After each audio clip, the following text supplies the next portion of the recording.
Pour ce grand rendez-vous de l'IA, j'ai convié aujourd'hui Constantin Pavléas. Bonjour. Bonjour. Vous êtes avocat, spécialisé en droit des nouvelles technologies, ça va sans dire, fondateur et dirigeant du cabinet Constantin Pavléas Avocat. Vous êtes également professeur et coordinateur du programme Droit du numérique et propriété intellectuelle, responsable d'enseignement à l'école des hautes études appliquées du droit HEAD, et vous arrivez avec une actu qu'on va commenter ensemble, mais pas seulement. À vos côtés, Jean-Baptiste Kempf, fondateur du célèbre lecteur multimédia VLC, lecteur open source, faut-il le préciser, président de Vidéolan qui édite VLC. Et vous êtes également le cofondateur de Pléruo, que moi j'avoue avoir découvert assez récemment, start-up qui développe une solution qui permet de jouer à des démos ou des versions limitées d'un jeu sans avoir besoin d'installer le logiciel au préalable. Super initiative. C'est surtout vraiment quelque chose qui n'existe pas et dont on a besoin, parce que quand tu vas jouer à un jeu vidéo, finalement, ça coûte quand même vite très cher. Tu aimerais bien savoir si ça va te plaire. Et là, c'est une solution qui permet, dans le navigateur, sans en installer, on clique et ça se lance tout seul. Génial. Et alors, en plus, Jean-Baptiste vient d'être nommé le tout nouveau CTO, le Chief Technology Officer de Scaleway. Scaleway qui a fait des annonces majeures dans l'IA. Alors, ensemble, on va débattre donc de trois grandes actualités. On va essayer de toutes les traiter. On commence par la nomination d'Elon Musk. Est-ce que ça va avoir un impact dans l'IA, sachant que, évidemment, lui-même a une entreprise qui s'appelle XAI, qui n'est pas n'importe qui, quand même, dans le paysage de l'IA XAI. Allez, qui veut commencer? Jean-Baptiste. En fait, surtout, XAI, c'est ceux qui sont en train de déployer le plus gros cluster de GPU au monde, qui ont déployé plus de 100 000 GPU. Colossus. Ça s'appelle, déjà, ça porte bien son nom. Et surtout, ils vont encore en déployer beaucoup, quoi. Donc, et Elon Musk, il était quand même aussi dans OpenAI à l'origine. Enfin, il a quand même une longue histoire. Et là, il a passé la vitesse supérieure. Et donc, il a un poids important dans l'IA. Oui, alors il a, quand il a vu le succès d'OpenAI, il a quand même demandé à ce qu'on freine sur l'intelligence artificielle, il faut quand même le rappeler. Il a signé un appel à un moratoire. Oui. Et puis là, finalement, il accélère avec ce Colossus qui est pour l'instant le plus puissant superordinateur d'IA au monde. Sa nomination à la tête d'une responsabilité finalement gouvernementale dans l'administration Trump pour mesurer l'efficacité du gouvernement va lui permettre quand même de prendre des décisions, d'avoir de l'influence. Comment vous voyez les choses, Constantin? Il est en plein conflit d'intérêts, mais et en pleine contradiction, mais c'est aussi le personnage, comme vous disiez. Il était au début d'OpenAI, il signe la lettre quand OpenAI commence à lancer ChatGPT, l'IA générationnelle. Il freine, il veut freiner. Maintenant, il se retrouve au gouvernement pour tailler. Alors ça, il sait faire. Il l'a fait quand il a racheté le réseau social X, anciennement Twitter. Ouais. Donc oui, il est dans ses contradictions, dans ses conflits d'intérêts. Est-ce que c'est une bonne nouvelle pour la technologie? Je dirais oui, parce que il ne va pas seulement tailler dans les effectifs des fonctionnaires fédéraux aux États-Unis, mais il va aussi probablement réduire les réglementations. Donc c'est probablement une bonne nouvelle pour les États-Unis, pour la tech américaine. Est-ce que c'est une bonne nouvelle pour nous? Ah oui, question. Alors peut-être que ça va nous faire réviser notre jugement aussi sur cet afflux de réglementation en Europe qui touche la tech. Ça fait quand même très longtemps qu'on en parle des réglementations dans la tech. Et surtout, en fait, le problème des réglementations, c'est qu'elles sont malheureusement souvent faites par des gens qui ne la maîtrisent pas intégralement. On voit par exemple la conséquence du GDPR. Pour beaucoup de gens, c'est plein de bandeaux de cookies où de toute façon on fait oui, oui, oui, et on ne comprend pas ce qui s'est passé. Le RGPD en français, je traduis. Ouais, pardon, mais... et là, il y a des vraies réglementations sur l'IA, et en vrai, on n'a aucune idée... D'abord, on n'a aucune idée de comment implémenter ça, mais surtout, on n'a aucune idée de comment ça va évoluer. Je veux dire, la base des LLM, les transformers, finalement, c'est un concept qui a quand même 6-7 ans maintenant, avec All You Need Is Attention. Et tout d'un coup, ça fait 2 ans qu'il y a une accélération très forte, et toutes les semaines, on a un nouvel LLM, mais surtout, on a de nouveaux modèles d'IA qui ne sont pas des LLM, qui arrivent très, très, très, très vite. On le voit dans la vidéo, de la génération de vidéos, etc. Donc, en fait, c'est très difficile dans de savoir... Dans le vocal avec Moshi, par exemple. Dans le vocal. Et donc, c'est très difficile de savoir comment ça va évoluer, et mettre des réglementations assez fortes, assez contraignantes quand on ne sait pas, effectivement, ça va nous ralentir. C'est pas que les entrepreneurs libertaires ou libertariens qui disent ça aujourd'hui, c'est vraiment tout l'écosystème qui estime qu'on a trop de réglementation sur le numérique, mais on peut aussi se dire, mais finalement, on n'en avait peut-être pas assez non plus. Ouais. Non, mais j'abonde dans ce sens aussi. Il y a un équilibre à trouver. On a entre réglementation, c'est-à-dire finalement protéger le citoyen, l'usager, mais protéger aussi l'entreprise. L'Europe essaie de le faire. Mais on est dans un contexte, on n'est pas tout seul. L'Europe n'est pas suspendue dans l'espace. On a d'autres, les États-Unis, la Chine. On a des blocs qui sont beaucoup moins regardants. Là, avec l'arrivée d'Elon Musk qui va tailler dans les réglementations, ils vont être encore plus compétitifs. Ils ont une économie qui est beaucoup plus dynamique. Et nous, en Europe, on a beaucoup de réglementations et on a beaucoup moins d'argent. Donc, qu'est-ce que ça veut dire pour la technologie européenne ? C'est pas une bonne nouvelle. Et le rapport Draghi nous alertait sur un grand déficit de compétitivité européenne. Il nous faut un sursaut. Donc, ce n'est pas les réglementations qui en soi sont problématiques, mais c'est un empilement. Comme tu disais, c'est un empilement de réglementations. C'est très difficile aujourd'hui pour une start-up d'y voir clair. Quand on lance une plateforme, on n'a pas juste une réglementation, on en a plusieurs qu'il faut regarder, auxquelles il faut se conformer. Et ça a un coût. Et bizarrement, et en fait ça on ne s'en rend pas compte, mais par exemple la conclusion du RGPD, c'est que c'est les plateformes américaines qui ont été capables de s'adapter le plus vite. Et donc en fait on a l'impression que c'est quelque chose qui va, ça part de bonnes intentions, mais l'implémentation est tellement compliquée que finalement c'est ceux qui ont des armées d'avocats et des armées d'ingénieurs qui sont capables de s'adapter. Et en fait par exemple on se rend compte que finalement le RGPD a renforcé la position de Google sur la publicité, alors qu'un des objectifs c'était de faire l'inverse. Donc en fait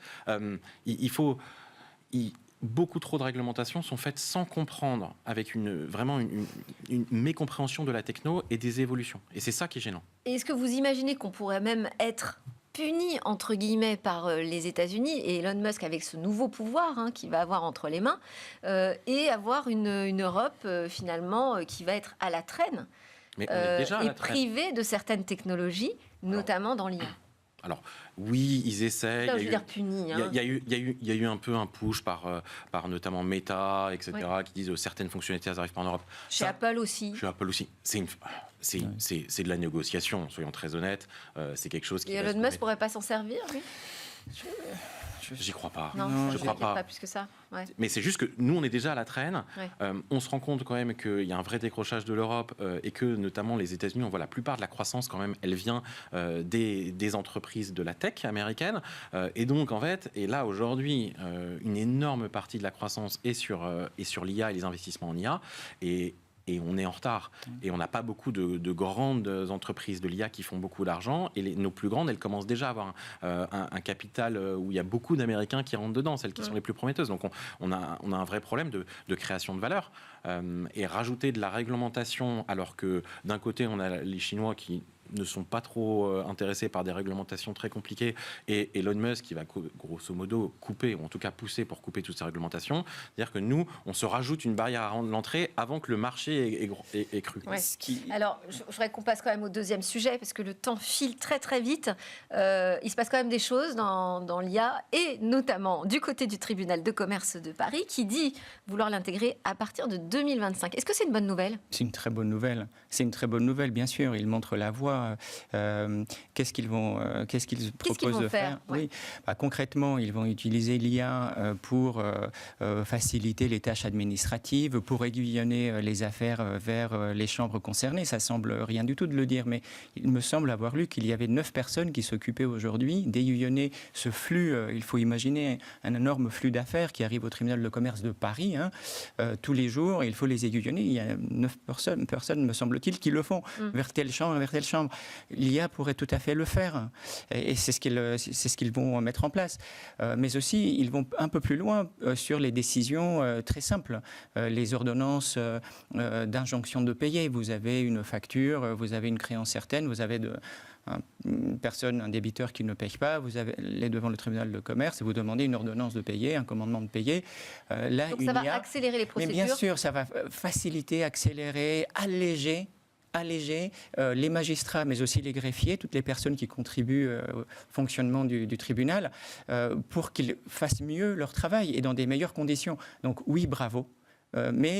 Alors c'est bien, il faut aller plus loin, et c'est le tribunal de commerce de Paris. Parce que les procédures collectives sont exclues pour l'instant de ce champ d'expérimentation. Oui. Bon, alors parce qu'il y a peut-être aussi des subtilités. Il faut aussi qu'on forme les juges à ce prompt engineering. Ils sont en train de le faire, de se former. Et c'est uniquement le tribunal pour l'instant de commerce de Paris qui est concerné. Donc vous dites qu'il faut élargir l'expérimentation. Oui, c'est un exemple, c'est un très très bel exemple pour l'élargir auprès d'autres juridictions, que ce soit pour faciliter toute la partie administrative, pour faciliter le travail des greffiers, le travail des magistrats, mais aussi peut-être aller plus loin et envisager des décisions automatisées. On connaît d'ailleurs ça en fait. Ça peut inquiéter le citoyen. Je ne sais pas, ça vous inquiète pas, par exemple, Jean-Baptiste? Pas du tout. En même temps, vous êtes comme moi un peu un technophile. Non, mais c'est pas ça. C'est que pour avoir un peu vu avoir travaillé un peu avec les tribunaux de commerce en tant qu'entrepreneur, la plupart de leurs documents, comme beaucoup de documents juridiques, c'est beaucoup de répétitions, c'est beaucoup de la même chose avec une petite modification. Effectivement, entraîner des modèles qui sont capables de reproduire ce même genre de documents de façon plus rapide, oui, c'est tant mieux. Ce qui est sûr, c'est que de toute façon, à la fin, il faut qu'il y ait un humain qui fasse une décision, mais notamment, et ça je suis désolé pour mon confrère, mais en fait, les gens du droit adorent avoir leur langage très très compliqué, leur façon de parler qui est très très loin du citoyen. Aussi, les ingénieurs aussi. Allez, on se renvoie la balle. Mais à la fin, c'est très compliqué à comprendre. Et franchement, ils sont habitués à faire ça, etc. Enfin, c'est encore des seules personnes qui parlent d'émoluments ou des termes qui n'ont aucun sens. On pourrait utiliser l'IA pour traduire les décisions de justice. Et en fait, être capable de simplifier par l'IA, c'est utile parce que il faut que le juge, que le greffier, etc., s'occupe vraiment sur de la décision et pas sur de la paperasse. Et l'IA va pouvoir aider là-dessus. Par contre, moi, j'ai un petit problème là-dessus. Très vite. Vas-y. J'ai un petit problème là-dessus, c'est que en fait, l'IA ne va permettre d'accélérer les étapes, mais si le process est compliqué, l'IA va pas faire de miracle. Et donc, il faut réfléchir, et ça, c'est pas du tout pour le tribunal de commerce, et pour d'autres endroits de l'administration, il faut se rendre compte que parfois, faudrait peut-être déjà simplifier le process avant d'essayer de l'accélérer. Alors, on va parler de cette IA fabriquée en France. Quelles avancées, quels objectifs? On a Scaleway donc, qui a fait un show à Station F. Très rapidement, sur les annonces, qu'est-ce qu'on peut retenir? Est-ce qu'on se calque finalement en France sur la stratégie des hyperscalers? Et est-ce que c'est ce qu'il faut faire en toute subjectivité, puisque Jean-Baptiste, vous venez d'un Scaleway? Oui, on me connaît avec mon franc-parler, donc il n'y a pas trop de problème. Il est nécessaire d'avoir des hyperscalers européens. On peut essayer de le dire, de tergiverser. On en a 3 américains, même 4. On en a 2, voire 3 en Chine. En Europe, il n'y a pas. Oui, mais c'est de faire exactement la même chose. Est-ce que c'est comme ça qu'on va s'en sortir? On va pas... Alors d'abord, je ne sais pas ce que ça veut dire s'en sortir, mais en fait, c'est nécessaire d'en avoir. Rivaliser. Voilà, rivaliser. Parce qu'en fait, il faut pouvoir faire de l'entraînement. On a beaucoup de belles startups d'IA parce que en fait, il y a beaucoup de gens, de Français d'ailleurs, dans l'IA, même dans les entreprises américaines, dans la Silicon Valley, on voit beaucoup de Français dans l'IA, par notre culture d'école d'ingénieurs exceptionnelle et beaucoup de maths, etc. Donc là, il y a un vrai edge de la France. Donc ça, c'est intéressant. On a des vraies startups qui sont très très fortes.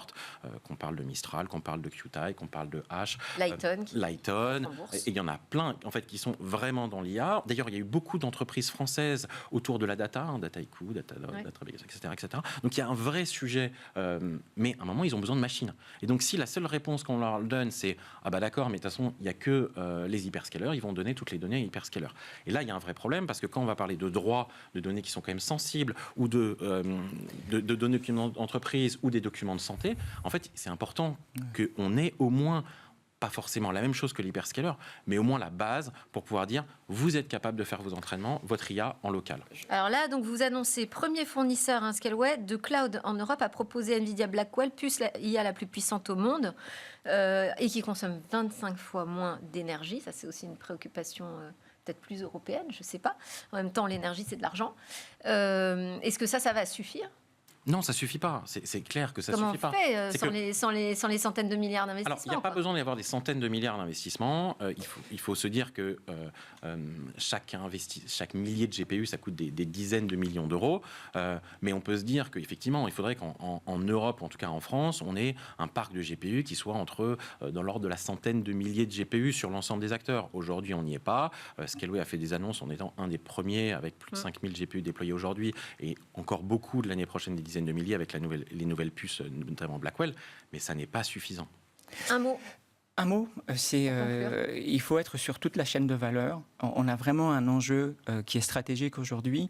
Hyperscaler, avec des technologies européennes, avec des financements européens, il faut aussi qu'on ait nos propres puces, nos propres fabricants. On a aujourd'hui des startups, mais il faut les booster pour qu'on arrive à avoir des technologies européennes.